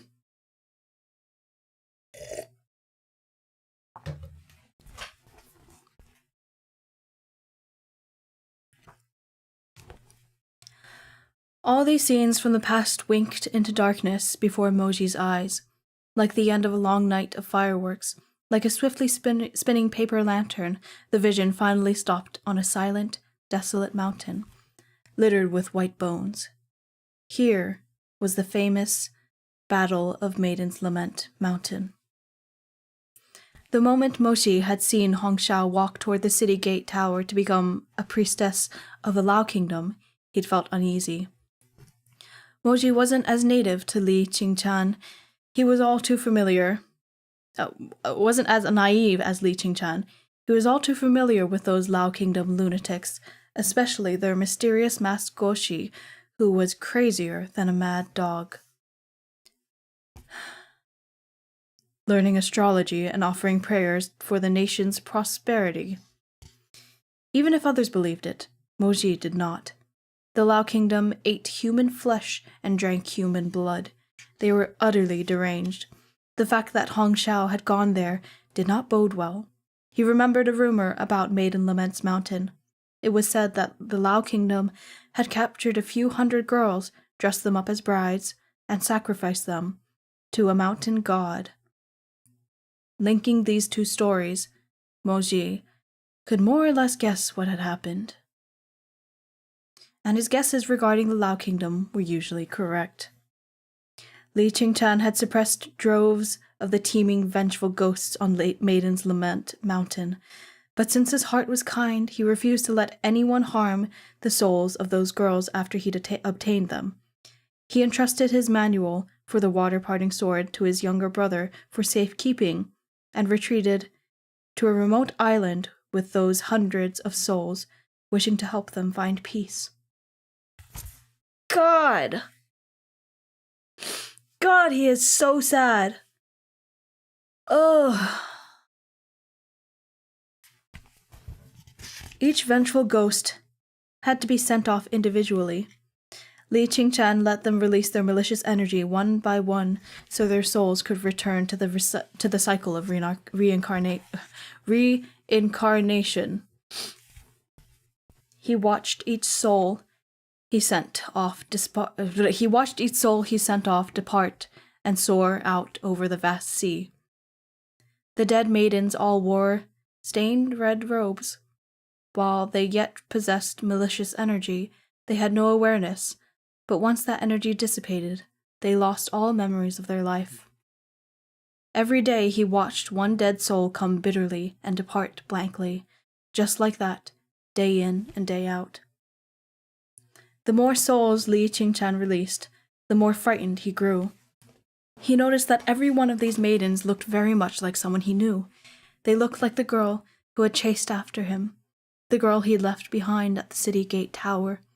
Before their resentment dissipated, each ghost would mindlessly repeat their last words in life. Li Qingchan heard many different things. Some screamed in pain, some called for their parents, and some mumbled, "Don't bury me. Don't lie to me. I don't want to die. Don't bury me. Don't lie to me. I don't want to die. I don't want to die." These words, and the ghost's likenesses, all stoked the fire of unease in Li Qingchan's heart. Where had the Lao Kingdom gotten these women? Why did they all look so alike? There was an answer at the fringes of his consciousness, but he was too afraid to believe it, too afraid to think. The number of resentful ghosts in the soul lamp shrank with each passing day. Moji noticed that Li Qingchan's hands shook with every spirit he let out. Only when he had ascertained the ghost wasn't Hong Shao did they fall still. As if grasping onto a lifeline, he would heave a sigh of relief. Until he released the final ghost. That day, Li Qingchan carried the soul lamp out in the early morning as usual. Moji noticed its gait was much more relaxed than before. Only one ghost remained from Maiden's Lament Mountain, and Li Qingchan thought his previous fears must have been unfounded after all. His Hongshao was probably fine, busy reading the stars and learning to be a good priestess in the Guoshi's palace. The fate that his wild imagination had conjured up certainly hadn't befallen to her. One last ghost, like a lonely wisp of smoke, drifted out of the lamp and coalesced. The ghost's figure was slight, clad in the scarlet robes and phoenix crown of wedding regalia. She was... Li Qingchan felt as though he'd been struck by lightning, and his blood ran cold. "Hongshao," he blurted. The faint image was like a nightmare come to life. Hongshao's resentful spirit hovered blankly in front of him, looking just like the girl who had appeared countless times in his dreams. There was even a peony at her temple, and she still wore her goose-yellow embroidered slippers. But she couldn't laugh or jump around. She couldn't squabble with him like a little drum. She was just like all the other ghosts who he had exorcised. Her mind and memories had already been obliterated, leaving only a lonely soul to float before him. Even the most naive and stupid person would have realized by now that the Guoshi had deceived everyone. The maidens entrusted to him never became priestesses. They were offered up to the mountain god, their corpses piled high and buried deep. The nobles' trickery had deceived all those desperate souls. Hongshao floated in midair and muttered her final words.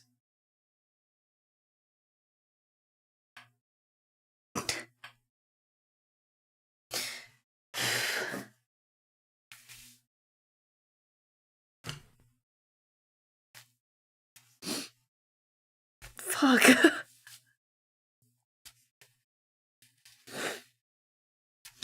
With vacant eyes, she said over and over, Turn around, Daga.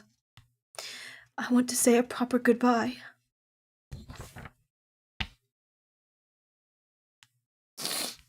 Holy shit. Okay, and the rest is in italics. Oh my god. Should I do my reverb for this? Okay.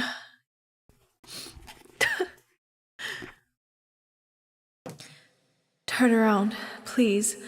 I don't expect to grow old with you. I don't expect you to give me your hand again, to take me on your journey, or teach me the sword. I was just thinking that, all along, I've always been the one chasing you, the one looking at you from behind. When we say goodbye, could you be the one to watch me go up the tower, to finally take a good look at me? I don't want to die like this, Daga. I never got the chance to say goodbye. Moji couldn't see Li Qingchan's face from where he stood. All was silent. He made not a single sound. But after a long while, as though a flood had finally broken through the dam, a violent, animalistic howling burst from Li Qingchan's throat. Hoarse, wordless sobs and screams reverberated through the vision. Each cry sounded like it was gouged from his throat with bloody claws. I shouldn't have sent you away, he cried. I shouldn't have. If I hadn't sent you away, I wouldn't have been able to make you... I wouldn't have been able to make you well, but I could have kept you company. The one to suffer would have been me, but I was selfish and weak. I pushed you onto others, made my escape, and left all of the suffering to you. He knelt before Hong Xiao's dead soul, just as Hong Xiao had knelt in the dirt back when they first met, shaking with grief as he sobbed. Oh, fuck. Oh, this shit got heat. Oh my god.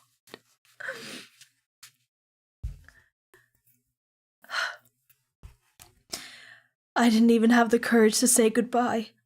I never told you honestly that I didn't want to see you go. For an entire day, from the break of dawn to the brilliant sunset, the man and the ghost kept each other company one last time. But the sky finally grew dark, and resentful spirits who had exited the soul lantern could no longer linger. Hong Xiao either had to be sent off or fall into eternal suffering. Li Qingchan had no choice but to muster up his energy. Tears streamed down his face as he began to hoarsely recite the rebirth mantra.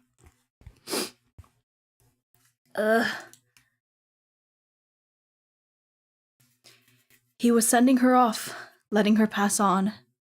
This time, against the backdrop of the changeable sea and the quiet cadence of Sanskrit, he was the one to watch her go. Oh, I don't know how to say these words. Namo Amitabhaya Tathagataya. I don't know how to say this. These are chants. And again. Da-da-da-da-da-da. Hong Xiao, caught in the murmuring of the rebirth mantra, unwittingly began to repeat her last words. Turn around, Daga. I want to say a proper goodbye. The black chi vanished without a chase. Through the rosy clouds at the horizon, a thousand golden beams streamed into the waves. Li Qingchan's lips trembled as he uttered the last word and slowly raised his head.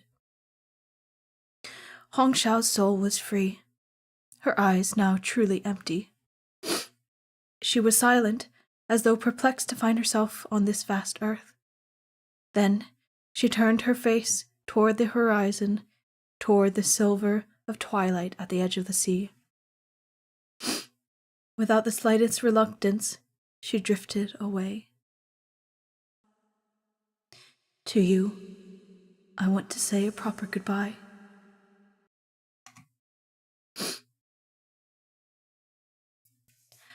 Li Qingchan broke down into sobs.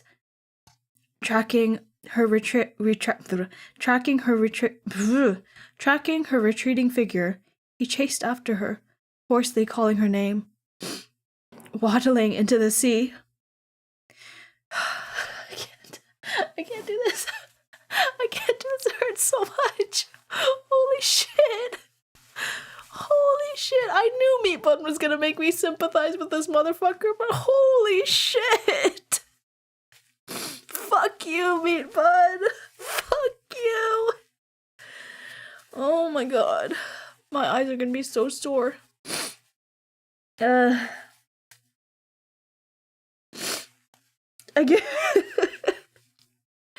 I'm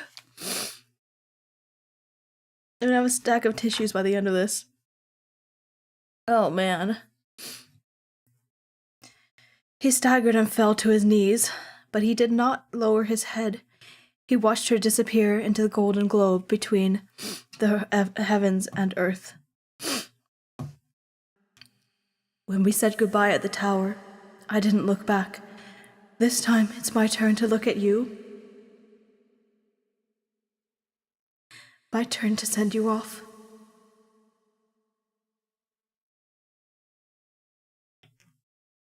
Oh my god, I can't get this one fucking paragraph. I can't.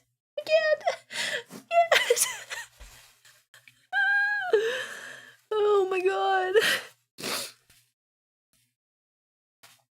Oh, grief. Oh, I love that. I don't think I was prepared for this. I don't think I was really prepared for this. I'm the one that needed trigger warnings. Holy shit. Holy shit. I'm not like triggered, but it's like, oh man. Oh man, this is sad. Okay, let me just finish this fucking paragraph. It's not the end of the chapter, but it's close. In this life, we'll never have the chance to say a proper goodbye, but I'll send you off. I'll help you cross. I'll watch you embark on this long journey. Hong Shao. Hong Shao.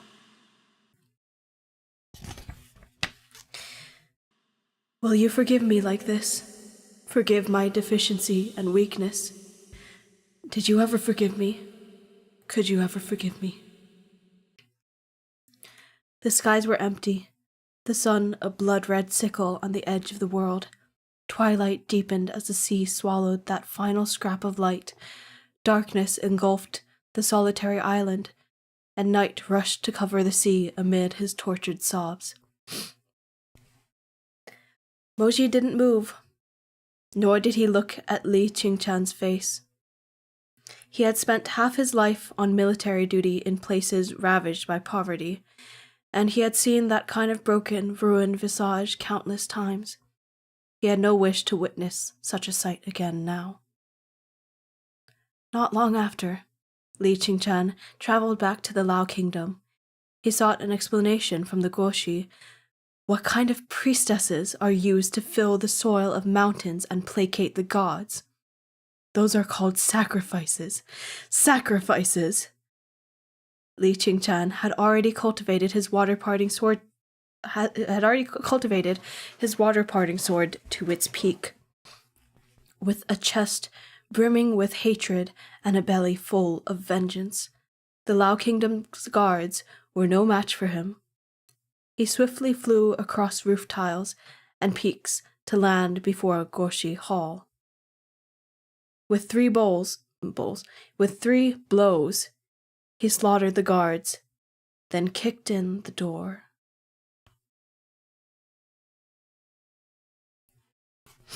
Oh my god. Oh my fucking god. Oh my fucking god. Holy shit. Holy shit, guys. This is where we're stopping today. But holy shit, the next chapter has a beautiful illustration. Oh my god. Damn. Anyway, fuck. This one really hurt. God damn it. God damn, this hurts so much. Go dry your eyes, mate. Yeah. Yeah. Damn. The first stream back to this series, and I am sobbing my eyes out. That is insane. That is wild. Fuck you, Meat Bun. Fuck you so much. I hate you so fucking much.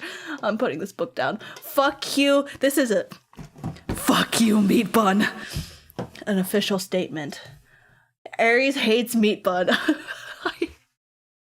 Oh my god. What the fuck? I'm devastated.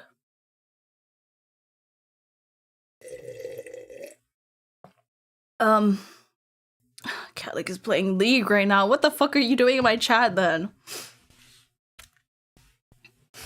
Whatever. Let's just go raid Catlick for the lols, okay? How's that?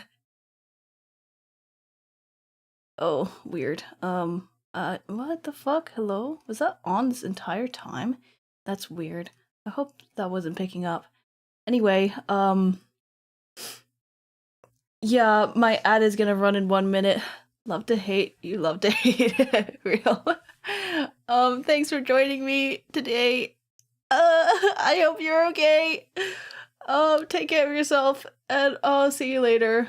Let's go raid this stupid idiot who's literally in my chat right now, so he's gonna see, his own name.